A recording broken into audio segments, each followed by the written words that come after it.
cô nơi bị khổ nhung đi mà các bạn smile nàng lan đi bơi không mà các bạn đi từ lại việc đọc pram mơ rồi là giờ tôi tới cùi bờ dương ní cứ về chợ dương làm visa ra làm đấy miền China dương tinh chấm luôn ở Pompei các bạn anh ấy châu mà tàu chiếng này vô mà các bạn chương mà tao bà về luôn tôi muốn mình tranh lan mà anh đi ui brahman đi chấm nói bị sai phao vì lút lo lửa sách tràn đại phương ở nhà chấm tới vì chuyện nàyสำหรับโกมวยนี้Red Boy នេះบัดดองគឺយើងផលិតបាន2000ទៅ3000ដុសយកទៅប្រកាសមេថាបានស្មើនឹង2000ទៅ3000ក្បាលគោបើសិនបើជាកសិករយើងគាត់មានកោញីហើយគាត់ចង់បានពូជល្អនេះទៅគឺចំណាយមិនច្រើនទេពីមុនដែល SV អត់ទាន់មានពូជតម្លៃអត់ក្រោមពី100ទៅ150ដុល្លារប៉ុន្តែឥឡូវនេះ SV មានពូជប្រកាសហើយផលិត sperm ដោយខ្លួនឯងនាទីនេះគឺតែ40ដុល្លារទៅ50ដុល្លារអូធូរថ្លៃជាងពាក់កណ្ដាលគាត់ចិញ្ចឹមរហូតទៅដល់គាត់ចង់លក់តែ7 ឆ្នាំគឺក្រុមហ៊ុនយើងទិញចន្លោះពី11000អាចរហូតដល់12000ឲ្យតែពូជរបស់ SV បើបងប្អូនដែលធ្លាប់ហូបសាច់គោអូស្ត្រាលីបាទហើយនឹងហូបសាច់គោប្រាម៉ាន់គឺស្រដៀងគ្នារសជាតិដូចគ្នានៅក្នុងម៉ាតរបស់គេហ្នឹង super ហ្នឹងគេមានអូស្ត្រាលីបងប្អូនយកមកដាក់ទន្ទឹមគ្នាបើដក sticker ចេញអត់ដឹងថាមួយណាអូស្ត្រាលីមួយណាប្រាម៉ាន់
đừng cái lá cá ôi hay thôn mà lăng con pơ lôi mày ôi còn nó khơi nhắn khử món á chẳng ăn bị bay điên một cái phải ai với nó ôi lôi mày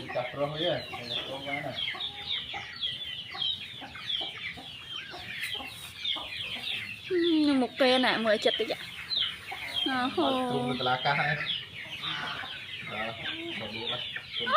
nhoi nhoi បងប្អូនដឹងទេថាហេតុអ្វីនៅប្រទេសថៃគេនិយមចូលចិត្តចិញ្ចឹមគោពូជប្រាម៉ាន់នេះខ្លាំងម្ល៉េះគោពូជប្រាម៉ាន់មានស្ទើរគ្រប់ទីកន្លែងនៅក្នុងប្រទេសថៃវាស្ទើរតែ 80% នៃការចិញ្ចឹមគោរបស់ប្រជាកសិករមានពូជផ្សេងទៀតដូចជា Chalet Beef Master និងគោទន្លេយើងតែគោនេះមានគេនិយមច្រើនព្រោះអីដោយសាររូបរាងវាស្អាតនិងធន់នឹងអាកាសធាតុងាយស្រួលចិញ្ចឹមធំលឿនជាពិសេសជារៀងរាល់ឆ្នាំឃើញទេបងប្អូនគេមានការប្រកួតយកពានរង្វាន់ជារៀងរាល់ឆ្នាំគោដែលស្អាតជាងគេនៅលើប្រទេសថៃ